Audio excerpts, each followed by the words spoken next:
Hello everyone and welcome to the next lecture on big data analytics. So today's topic will be big data analytics and algorithms.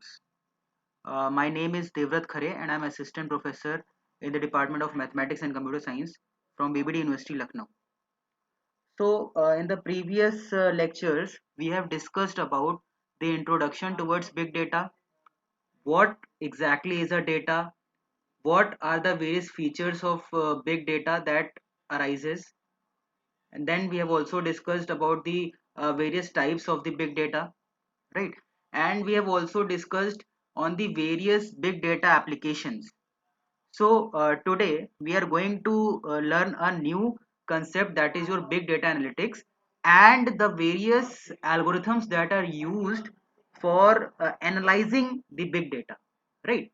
So let's move on to the topic. So introduction to big data analytics. So big data is today the hottest buzzword around, and with the amount of data being generated every minute by consumers and businesses worldwide, there is huge value to be found in big data analytics. So as we all know, like data is being generated continuously in a very faster rate, right? So big data analytics is fueling everything we do online in every industry. And since we have discussed in the previous lecture about the various big data applications, where we have discussed about each and every industry which are using in today's modern era about the particular big data, right? So take the music streaming platform Spotify for example. The company has nearly 96 million users that generate a tremendous amount of data every day. Through this information, the cloud-based platform automatically generates suggested songs through a smart recommendation engine based on likes, shares, search history, and many more. What enables this is the technique, tools, and frameworks that are a result of big data analytics.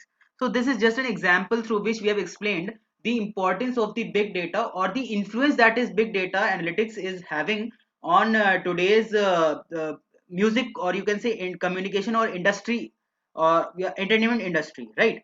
So see, for example, we all know, we are all aware about the particular app that is Spotify.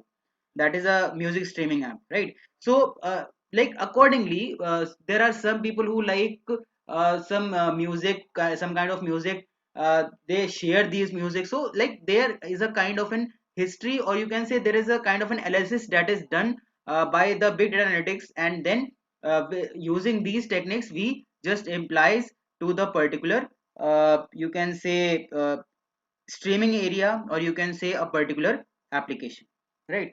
So big data analytics is playing a very huge role in upgradation of these industries. Then today there are millions of data sources that generate data at a very rapid rate. These data sources are present across the world. Some of the largest sources of data are social media platforms and networks. Let's use Facebook as an example. It generates more than 500 terabytes of data every day. Okay, so just imagine 500 terabytes of data every day is being generated. This is just an, approximately data. So this data includes pictures, videos, messages, and many more. Big data analytics is a process used to extract meaningful insights such as hidden patterns, unknown correlations, market trends, and customer preferences. Right? So big data analytics provides various advantages, which is it can be used for better decision making, preventing fraudulent activities, among other things. So this is just an various advantages that is promoting big data analytics, that is your better decision making, preventing fraudulent activities, and among other things, right? So moving to the next slide, that is your advantages of big data analytics. So there are basically four advantages you can say for this particular big data analytics. The first one is your risk management. This is just an use case which is explaining the particular risk management. Banco de Oro, a Philippine banking company, uses big data analytics to identify fraudulent activities and discrepancies. The organization leverages it to narrow down a list of suspects or root causes of problems. So this is a particular use case through which we can define the advantage of big data analytics, that is your risk management, right? Then the next advantage of big data analytics can be product development and innovations. And through this use case we have just justified the advantage of the product development and innovations. Rolls-Royce, one of the largest manufacturers of jet engines for airlines and armed forces across the globe, uses big data analytics to analyze how efficient the engine designs are and if there is any need for improvements. So with the help of this example, we can conclude that big data analytics is playing a very important role in the product development and innovations part as well, right? So moving to the next advantages of big data, that is your quicker and better decision making within organizations. Similarly, we are having the another use case. Starbucks uses big data analytics to make strategic decisions.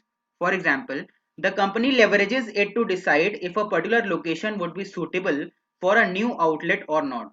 So they will first analyze several different factors such as population, demographics, accessibility of the location, and many more.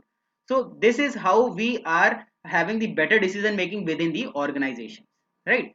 Then the next you can say advantage of your big data analytics can be improve customer experience. So by the help of use case we can define uh, Delta Airlines uses big data analysis to improve customer experiences. They monitor tweets to find out their customers experience regarding their journeys, delays, and so on. The airline identifies negative tweets and does what's necessary to remedy the situation. By publicly addressing these issues and offering solutions, it helps the airline build good customer relations. So these are the very much advantages of the big data analytics that are helping and improving in the various sectors. And this is also promoting the, you can say, advantages are also leveraging us to adopt this big data analytics, right? So moving to the next, that is your how the life cycle of big data analytics works, right? So we must be aware about the life cycle that is big data analytics is going on, right? So what the stage one for the life cycle of big data analytics is business case evaluation. The big data analytics life cycle begins with a business case, which defines the reason and goal behind the analysis. So the second stage is identification of data. Here, a broad variety of data sources are identified. Then the next stage will be data filtering. All of the identified data from the previous stage is filtered here to remove corrupt data. Then we move on to the next stage, that is stage 4 of data extraction. Data that is not compatible with the tool is extracted and then transformed into a compatible form. Then moving to the next stage, that is your data aggregation. In this stage, data with the same fields across different data sets are integrated. Then moving to the next stage, that is your data analysis. Data is evaluated using analytical and statistical tools to discover useful information. Moving to the next stage, that is stage 7, visualization of data. With tools like TableAU, Power BI, and Quillic View, big data analysts can produce graphic visualizations of the analysis. And the final stage, that is your stage 8, final analysis result. This is the last step of the big data analytics life cycle, where the final results of the analysis are made available to business stakeholders who will take action accordingly, right? So this was the whole life cycle of big data analytics, and through these steps you can see, or the life cycle, the big data analytics work, right? Then moving to the next slide, that is your types of big data analytics. So there are basically four types of big data analytics. Now we are starting with the first type of big data analytics, that is your descriptive analytics. As the name is suggesting, descriptive means we are going to describe the particular analytics in a very you can say in a detailed manner. So this summarizes past data into a form that people can easily read. This helps in creating reports like a company's revenue, profit, sales, and so on. Also, it helps in the tabulation of social media metrics. And we can just explain this descriptive analytics with the help of use case. The Dow Chemical Company analyzed its past data to increase facility utilization across its office and lab space. Using descriptive analytics, Dow was able to identify underutilized space. This space consolidation helped the company save nearly 4 million US dollar annually, right? So this was the main impact of your descriptive analytics that has helped a particular company to save nearly very much big amount, right? Then moving to the next type of big data, that is your diagnostic analytics. This is done to understand what caused a problem in it in the first place. Techniques like drill down, data mining, and data recovery are all examples. Organizations use diagnostic analytics because they provide an in-depth insight into a particular problem. And this can be explained with the help of an use case. That is your example.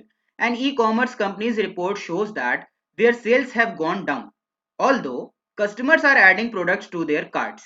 This can be due to various reasons like the form didn't load correctly, or the shipping fee is too high, or there are not enough payment options available. This is where you can use diagnostic analytics to find the reason. So this was the particular example that is explaining the diagnostic analytics. That is the second type of the big data analytics, right? So moving to the next type of big data analytics, that is your predictive analytics. So this type of analytics looks into the historical and present data to make predictions of the future. The predictive analytics uses data mining, AI, and machine learning to analyze current data and make predictions about the future. It works on predicting customer trends, market trends, and so on. The use case for the above predictive analytics can be PayPal determines what kind of precautions they have to take to protect their clients against fraudulent transactions. Using predictive analytics, the company uses all the historical payment data and user behavior data and builds an algorithm that predicts fraudulent activities. And as we all know, we are all performing the online transactions, so we are very much careful about these transactions. So just imagine how companies are also very much concerned with these transactions and the fraudulence that are happening these days. But still we are having the certain types of the big data analytics that are improving the the dynamics of these transactions, so that we can rely on these transactions heavily, right? So moving to the next and the last type of big data analytics, that is your prescriptive analytics, right? So this type of analytics prescribes the solution to a particular problem. Perspective analytics works with both descriptive and predictive analytics. Most of the time, it relies on AI and machine learning. Okay, guys. So AI means your artificial intelligence and machine learning, right? So how we can explain this with an example? We are having a use case, right? So prescriptive analytics can be used to maximize an airline's profit. This type of analytics is used to build an algorithm that will automatically adjust the flight fares based on numerous factors, including customer demand, weather destination, holiday seasons, and oil prices. Okay, so this was all about the four types of the big data analytics. Okay, so I think you might have all understood the basic types of big data analytics. Now moving to the next topic, that is your tools used in big data analytics. Here are some of the tools used in big data analytics, which are as follows. The first tool is your Hadoop.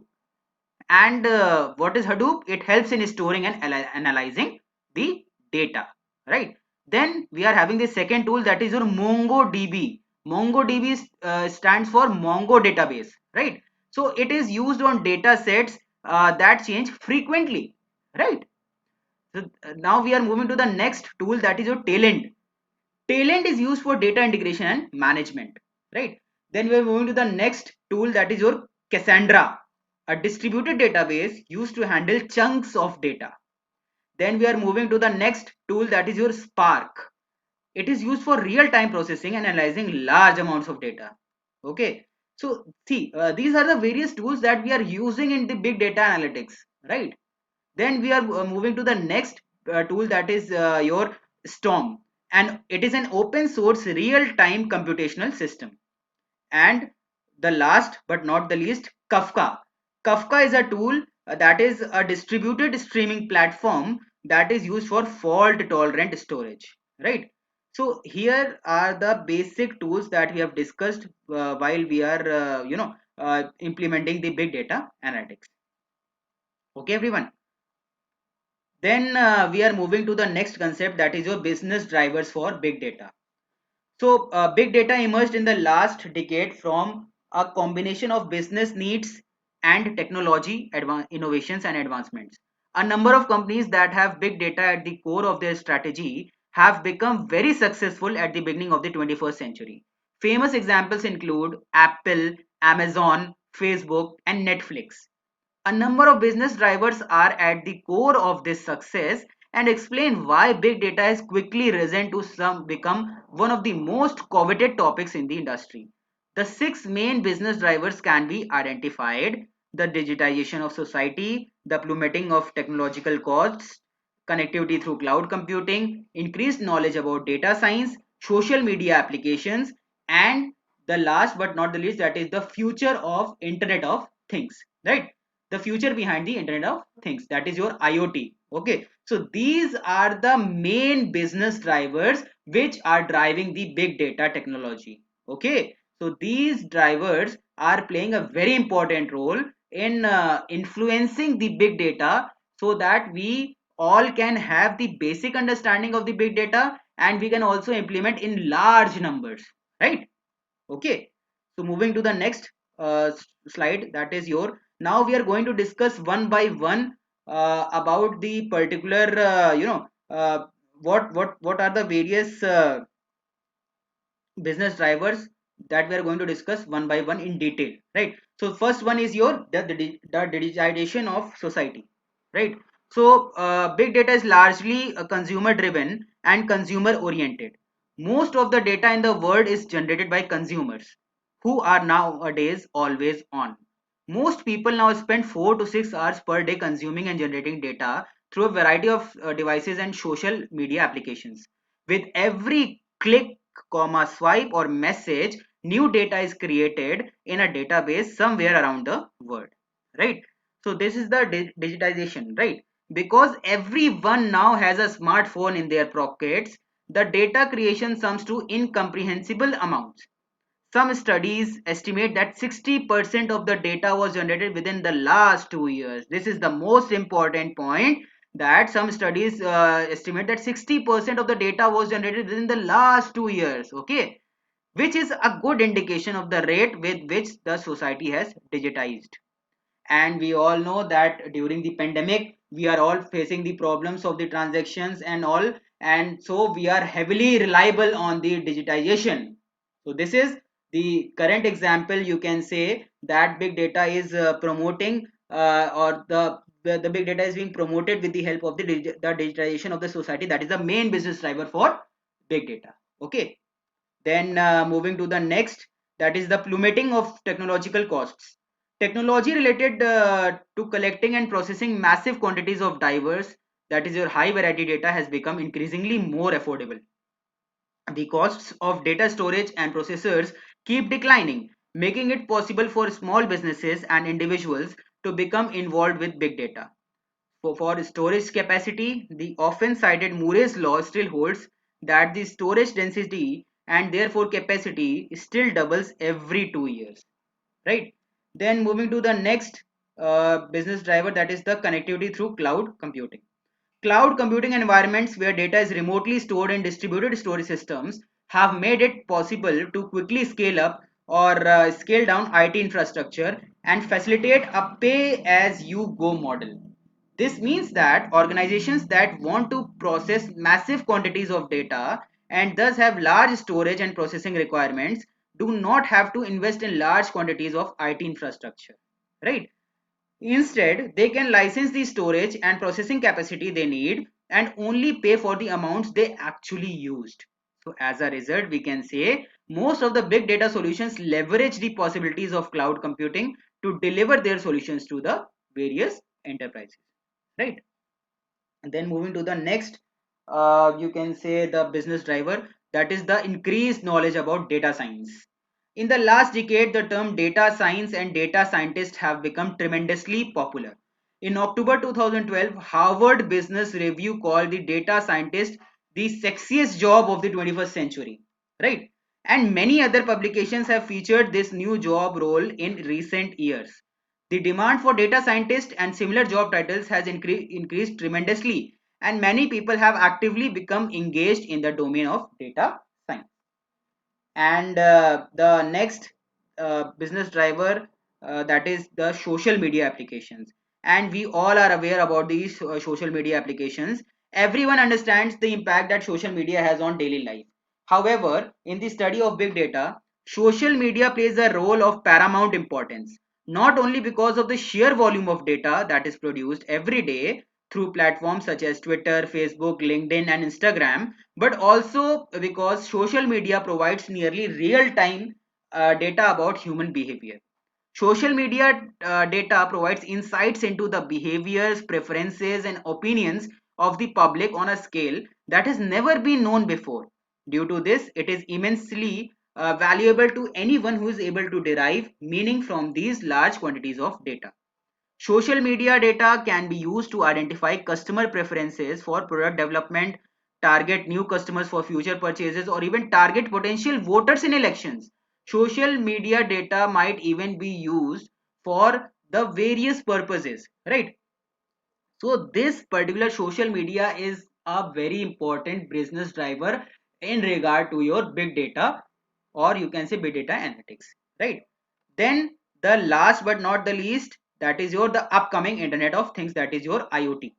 So the Internet of Things is the network of physical devices, vehicles, home appliances, and other items embedded with electronics, software, sensors, actuators, and network connectivity, which enables these objects to connect and exchange data. It is increasingly gaining popularity as consumer goods providers start including smart sensors in household appliances, whereas the average household in 2010 had around 10 devices that connected to the internet. This number is expected to rise to 50 per household by 2020. Examples of these devices include thermostats, smoke detectors, televisions, audio systems, and even smart refrigerators. So these were the common, or you can say the basic business drivers that are driving the big data technology into the today's modern era. And due to this, it has really evolved as a very important technological aspect in computer science and information technology field, right? Then moving to the algorithmic part, like how the data is being analyzed by using these algorithms. The first algorithm that is used in the big data, and that is very common, is your map reduce algorithm. So the map reduce algorithm contains two important tasks, namely map and reduce. The map task is done by means of mapper class. The reduce task is done by means of reducer class. So the work of mapper class is to map the task, and reducer class is to reduce the task. Mapper class takes the input, tokenizes it, maps and sorts it. The output of mapper class is used as input by reducer class, which in turn searches matching pairs and reduces them. So this was the working of the mapper, how mapper class takes the input and tokenizes it, maps and sorts it, and then the output of the mapper class is used as input by reducer class, which in turn searches matching pairs and reduces them, right? Then moving to the next segment, that is the map reduce implements various mathematical algorithms to divide a small task into small parts and assign them to multiple systems. In technical terms, map reduce algorithm helps in sending the map and reduce tasks to appropriate servers in a cluster. So these mathematical algorithms may include the following, that is your sorting, searching, indexing, and term frequency and inverse document frequency. So these are the mathematical algorithms that are included, which are your sorting, searching, indexing, and term frequency and inverse document frequency, right? So in this way map reduce algorithm works. That is your, we are having the mapper class and the reducer class. The mapper class is used to map the data, and the reducer task is or you can say reducer task or reducer class. The work of the reducer class is to just reduce the particular data, right? So that was the introduction towards the you can say algorithm of MapReduce. Then there is also another algorithm, that is the matrix multiplication with one MapReduce step. MapReduce is a technique in which a huge program is subdivided into small tasks and run parallelly to make computation faster, save time, and mostly used in distributed systems. And as we have also discussed, it has two important parts, that is your mapper. First one is your mapper. It takes raw data input and organizes into key value pairs. For example, in a dictionary you search for the word data and its associated meaning is facts and statistics collected together for reference or analysis. Here the key is data and the key and the value associated with is facts and statistics, right? That is collected together for a reference or analysis. And the reducer, that is the second most important part, it is responsible for processing the data in parallel and produce final output. So this is the matrix multiplication with one map reduce step, which has the two important part, that is a mapper and reducer, right? So with all the above uh, mechanism, we have came to the conclusion that these algorithms are playing a very important role as well in the segment of big data and big data analytics. Why? Because the analysis part is done with the help of these algorithms, and these algorithms are making the work easier for us, right? For the researchers or for the scientists who are working in the field of big data. So I think in this lecture we have gained the knowledge on the various parameters of your big data analytics. Then we have discussed the various types of the big data analytics, and then we have covered the various important business drivers for big data analytics, or you can say big data. And then we have also discussed on the various algorithms that are playing a very important role in this concept. So I hope you all have a good understanding of these topics. Like I would like to uh, uh, quote my this lecture as the importance of the big data. And now we have clearly understood that the big data is playing a very huge role in today's modern era, and we must have the you can say the basic knowledge of how we are going to use these data, big data, and how we are going to analyze this data, right? So thank you very much for attending this lecture.